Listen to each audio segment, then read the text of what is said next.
संत मत के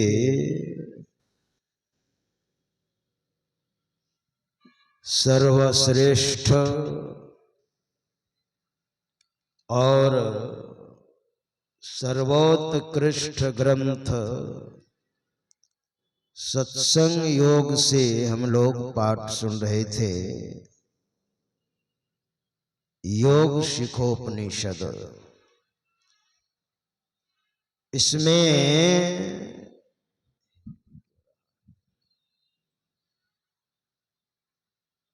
दो महापुरुषों का संवाद है।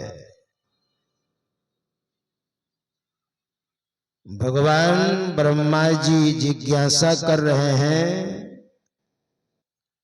और भगवान शंकर योग में स्थित होकर उत्तर दे रहे हैं। योग में स्थित होकर के योग की बात कर रहे हैं। प्रश्न है कि महाराज, कोई ज्ञान को उत्तम बताते हैं, कोई योग को उत्तम बताते हैं, और योग में स्थित होकर के उत्तर उन्होंने दिया है। तस्माज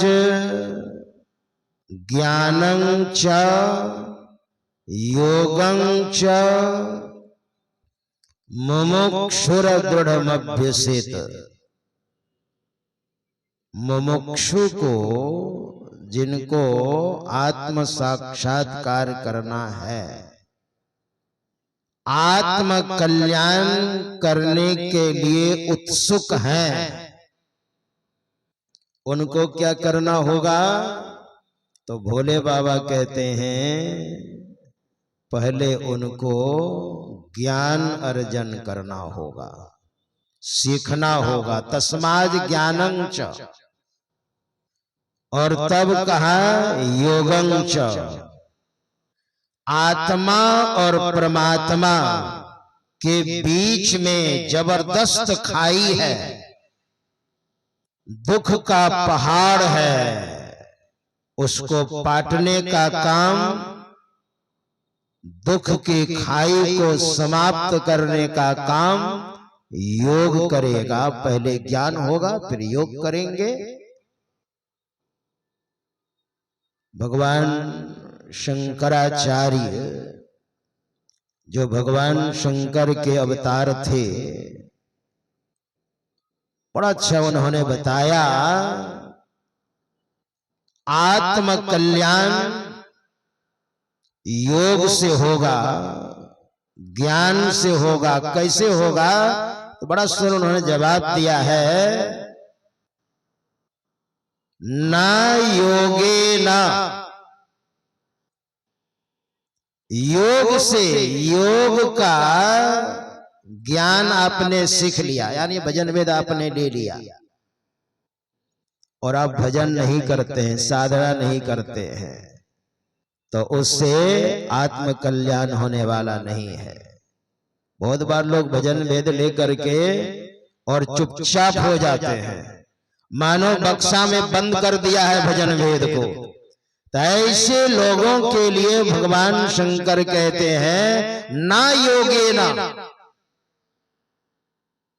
योग लेने से क्या होगा? भजन वेद लेने से क्या होगा?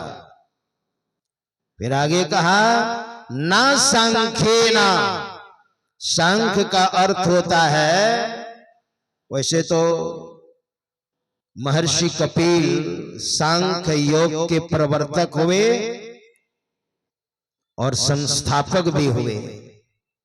सांख्य का अर्थ होता है, सांख्य योग का, कि आत्मा की अमरता और शरीर की नश्वरता केवल वाक्य ज्ञान से होने वाला नहीं है। केवल वाक्य ज्ञान में आप प्रवीण हैं, दक्ष हैं, चतुर हैं, पारंगत हैं, निष्णात हैं, इससे क्या?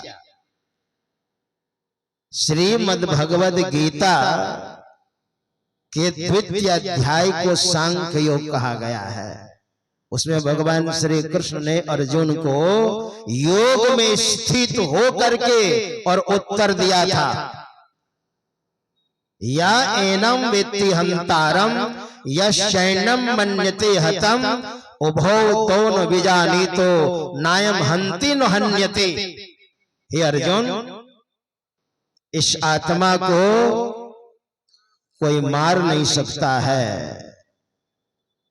न किसी के द्वारा मारा जा सकता है। और जो ऐसा अर्थ करता है कि किसी के द्वारा मारा जाता है या वो स्वयं किसी को मारता है, तो भगवान श्री कृष्ण कहते हैं अर्जुन उभौ तो न विजानीतो नायम हन्यति न हन्यते। न किसी के द्वारा मारा जाता है न किसी को मारता है, क्योंकि जिसका जन्म हुआ है उसकी मृत्यु अवश्यंभावी है। जातस्य ही ध्रुवो मृत्युर ध्रुवम जन्म मृतस्य च तस्माद् परिहार्यर्थे न तुम स्वचितुम अर्हसि। जन्म लिया है तो मृत्यु अवश्यंभावी है, और मृत्यु हो गई तो फिर जन्म होगा। तो आत्मा की अमरता और शरीर की नश्वरता की जहां चर्चा है, जहां पर जिक्र है, तो उसको कहते हैं सांख्य योग। केवल वाक्य ज्ञान में आप प्रवृत्त हैं तो भगवान शंकर कहते हैं न सांख्य न, आत्म कल्याण होने वाला नहीं है, आत्म साक्षात्कार करने वाला नहीं है, होगा ही नहीं। जबकि भोले बाबा कह रहे हैं मुमुक्षुर दृढ़ मध्य से, हे ब्रह्मा जी, जिनको आत्म कल्याण करना है, सारे दुखों से पार जाना है, अखंड सुख को प्राप्त करना है, आत्म साक्षात करना है, तो पहले उनको बहुत ज्ञान की आवश्यकता है। तस्मात् ज्ञानं च, तब है योगं च।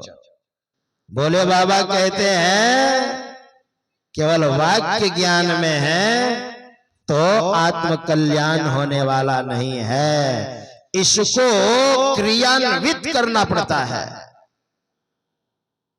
न विद्या, बहुत अध्ययन आपने किया है, चारों वेद ऋग यजु साम अथर्वाख्यान वेदान, चारों वेदों को आपने अध्ययन किया हो, क्या फायदा? बहुत विद्या है आपके पास। महाराज युधिष्ठिर से यक्ष ने बड़ा सुंदर प्रश्न किया था, उसका उत्तर दिया पठकाः, चारों वेदों को पढ़ा हो, 18 पुराणों को पढ़ा हो, 6 शास्त्र का अध्ययन किया हो, वेद उपवेद पढ़ा हो, रामायण गीता भागवत इत्यादि ग्रंथों को पढ़ा हो, न विद्या, उसको क्रियान्वित करना पड़ता है, जीवन में उतारना पड़ता है। विद्या का मतलब क्या होता है? विद्या ददाति विनयम, विनया, विद्या का आसन है विनम्रता। विद्या आपने हासिल की है तो आपके अंदर विनम्रता आएगी। विद्या ददाति विनयम विनयात याति पात्रता, और धन कमाने की तब पात्रता आएगी। विद्या के बाद धन कमाने की पात्रता, पात्रत्वात् धन मापनोति, पात्रता आ जाएगी तो धन आपने कमा लिया, और धन जब हो गया तो धनात् धर्मः, उस धन से आप धर्म कीजिएगा, नहीं तो धर्म शास्त्र में इसको अनर्थ का जड़ भी कहा है धन को। क्यों? इसलिए कि धन बहुत हो जाएगा, जिसको आप लक्ष्मी कहते हैं। ये लक्ष्मी का प्रादुर्भाव कहां से हुआ है? समुद्र से। समुद्र का मंथन हो रहा था, समुद्र से माता लक्ष्मी का प्रादुर्भाव हुआ है, और समुद्र से जहर भी उत्पन्न हुआ है। जहर की बहन है लक्ष्मी। अगर इस धन से आपने धर्म नहीं किया तो जहर की बहन है, इसलिए उसका भी कुछ संस्कार होता है, आपको मार डालेगी। ऐसा हमारे महापुरुषों ने कहा है। अंधम बधिरम तनुते लक्ष्मीर जनस्य को दोषः। जिसके पास बहुत धन हो जाता है तो अंधा और बहिरा हो जाता है। अंधम बहिरम तनुते लक्ष्मीर जनस्य को दोषः। हाला हलस्य भगनी यन न मार्यति तच्चित्रम। आपको नहीं मार डाल रही है, यही बड़ा विचित्र है। तो उसको अगर धर्म में आप लगाइएगा तब तो ठीक है। धनात् धर्मः, धर्म में लगा दीजिएगा तब ततः सुखम, तब सुख उत्पन्न होगा। ना विद्या, तो फिर कैसे होगा? तो भगवान भोले शंकर कहते हैं ब्रह्मात्मैव तत्व बोधेना। आत्मा और परमात्मा की एकता मोक्ष सिद्ध्यति नान्यथा। तब मोक्ष होगा, ज्ञान से योग, योग से मोक्ष होगा, आत्म कल्याण होगा, परम शांति की प्राप्ति होगी।